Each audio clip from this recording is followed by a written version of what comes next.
Le président Bachar el-Assad a fui la Syrie dimanche, chassé par une offensive spectaculaire des rebelles islamistes. Un tournant de l'histoire qui met fin à un demi-siècle de règne sans partage de son clan familial et à une des répressions les plus sanglantes du XXIe siècle.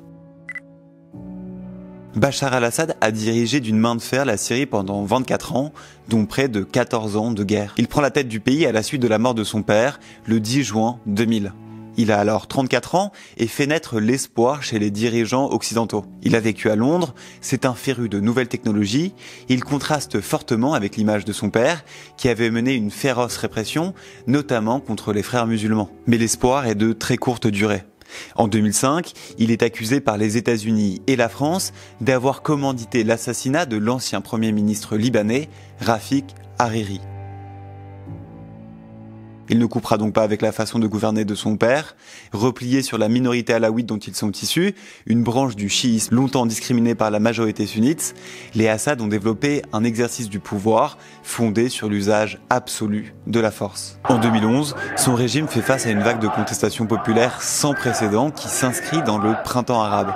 La colère explose dans tout le pays après que des gamins de la ville de Deraa sont sauvagement torturés par les services de sécurité pour avoir écrit sur un mur « Bachar, ton tour arrive ». Le dictateur syrien lâche alors ses miliciens alaouites dans les rues.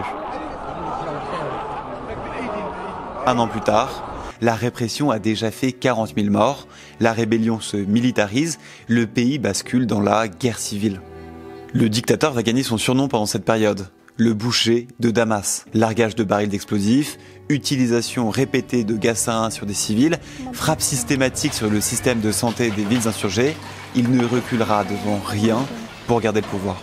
Le bilan, entre 300 000 et 500 000 morts, 120 000 disparus, 1,5 million d'invalides, 6 millions de réfugiés à l'étranger et autant de déplacés internes. Pourtant, le dictateur syrien paraît indéboulonnable. Le 21 août 2013, il franchit la ligne rouge fixée par Barack Obama, alors président des États-Unis, en utilisant du gaz sarin dans la banlieue de Damas et faisant entre 281 et 1429 morts. Mais les États-Unis font volte-face, le boucher de Damas s'en sort.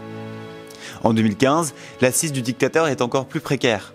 Les rebelles gagnent du terrain dans le nord du pays, tandis qu'un nouvel ennemi s'installe dans le sud, l'État islamique, qui prend la ville de Palmyre après avoir pris l'année précédente la ville de Raqqa. Mais il s'en sort encore grâce à l'intervention massive des Russes et des Iraniens. En 2024, ses alliés vont détourner le regard de la Syrie, occupée dans d'autres guerres. Et la poche de résistance islamiste d'Idleb, jamais démilitarisée et bien préparée, en profitera dès la fin du mois de novembre. En une dizaine de jours, elle perce totalement l'armée régulière syrienne et fait s'effondrer un système exsangue qui a fait reculer la richesse nationale du pays de 2/3 et condamné des millions de personnes à l'exil. Bachar el-Assad aurait trouvé refuge dimanche en Russie selon plusieurs organes de presse russes. Il cherchera désormais à échapper aux nombreuses accusations de crimes de guerre et de crimes contre l'humanité qui pèsent contre lui. L'ONU a appelé ce lundi matin à juger les crimes du passé.